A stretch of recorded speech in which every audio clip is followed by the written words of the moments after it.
This is the Patrick Henry speech, which Glenn has done in an advanced manual on memorization, which he gave to a Smedley Saturday some time ago. And so we're lucky enough to have him do it again right here. Glenn. March 23rd, 1775, Patrick Henry at the St. Andrew's Church, I believe it was the St. Andrew's Church, trying to convince the Virginia legislature to support the revolution. No man thinks more highly than I do of the patriotism as well as abilities of the very worthy gentlemen who have just addressed the House. But different men often see the same subject in different lights, and therefore I hope it will not be thought disrespectful to those gentlemen if, entertaining as I do opinions of a character very opposite to theirs, I shall speak forth my sentiments freely and without reserve. This is no time for ceremony. The question before the House is one of awful moment to this country. For my own part, I consider it as nothing less than a question of freedom or slavery. And in proportion to the magnitude of the subject ought to be the freedom of the debate. It is only in this way that we can hope to arrive at truth and listen and fulfill the great responsibility which we hold to God and our country. Should I keep back my opinions at such a time through fear of giving offense, I should consider myself as guilty of treason towards my country and of an act of disloyalty toward the majesty of heaven, which I revere above all earthly kings. Mr. President, it is natural to man to indulge in the illusions of hope. We are apt to shut our eyes against the painful truth and listen to the song of that siren till she transforms us into beasts. Is this the part of wise men, engaged in a great and arduous struggle for liberty? Are we disposed to be of the number of those who, having eyes, see not, and having ears, hear not the things which so nearly concern the temporal salvation? For my part, whatever anguish of spirit it may cost, I am willing to know the whole truth, to know the worst, and to provide for it. I have but one lamp by which my feet are guided, and that is the lamp of experience. I know no way of judging of the future but by the past. And judging by the past, I wish to know what there has been in the conduct of the British ministry for the last 10 years to justify those hopes with which gentlemen have been pleased to solace themselves in the House. Is it that insidious smile with which our petition has been lately received? Trust it not, sir. It will prove a snare to your feet. Suffer not yourselves to be betrayed with a kiss. Ask yourselves how this gracious reception of our petition comports with those warlike preparations which cover our waters and darken our land. Are fleets and armies necessary to a work of love and reconciliation? Have we proven ourselves so unwilling to be reconciled that force must be called in to win back our love? Let us not deceive ourselves, sir. These are the implements of war and subjugation, the last arguments to which kings resort.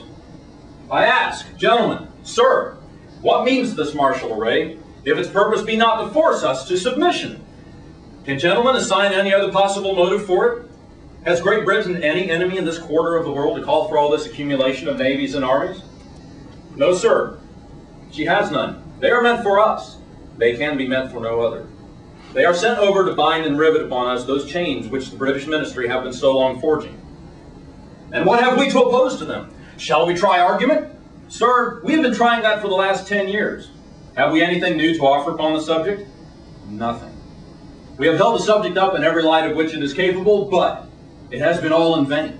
Shall we resort to entreaty and humble supplication? What terms shall we find which have not been already exhausted?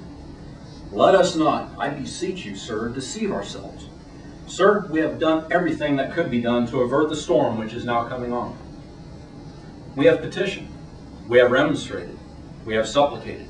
We have prostrated ourselves before the throne and implored its interposition to arrest the tyrannical hands of the ministry and parliament. Our petitions have been slighted. Our remonstrances have produced additional violence and insult. Our supplications have been disregarded, and we have been spurned with contempt from the foot of the throne.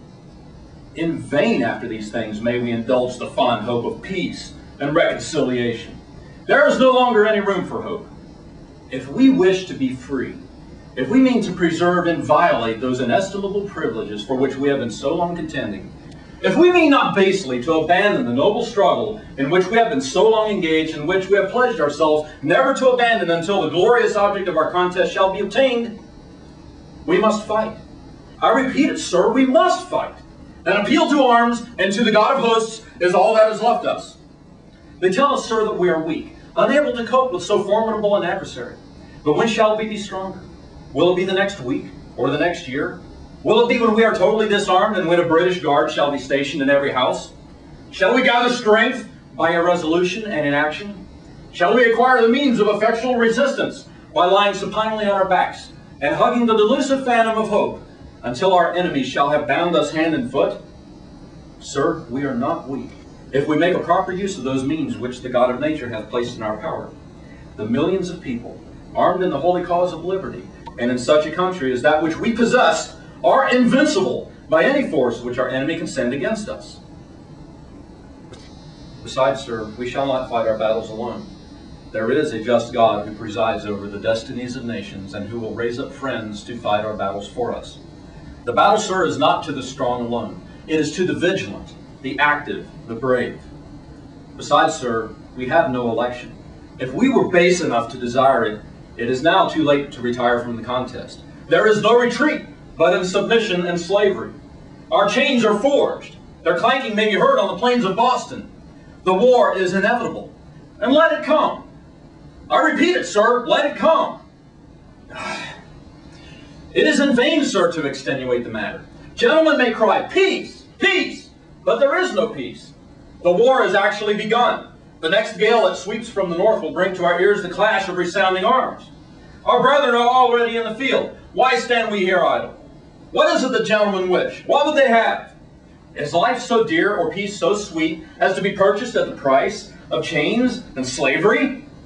Forbid it, Almighty God. I know not what course others may take, but as for me, give me liberty. Give me death.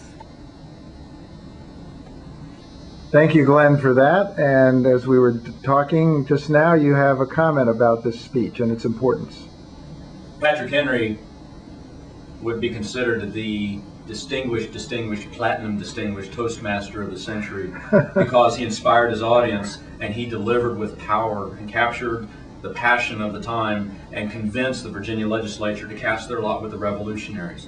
Children today need to memorize these things, and the last paragraph of that speech is familiar to many older Americans who had to memorize these things as part of their education. Children today need to know this so they have a greater appreciation of their country. Very powerful. Words have power, words have meaning, and it is worth memorizing such bits of literature. Thank you, Glenn. You're welcome.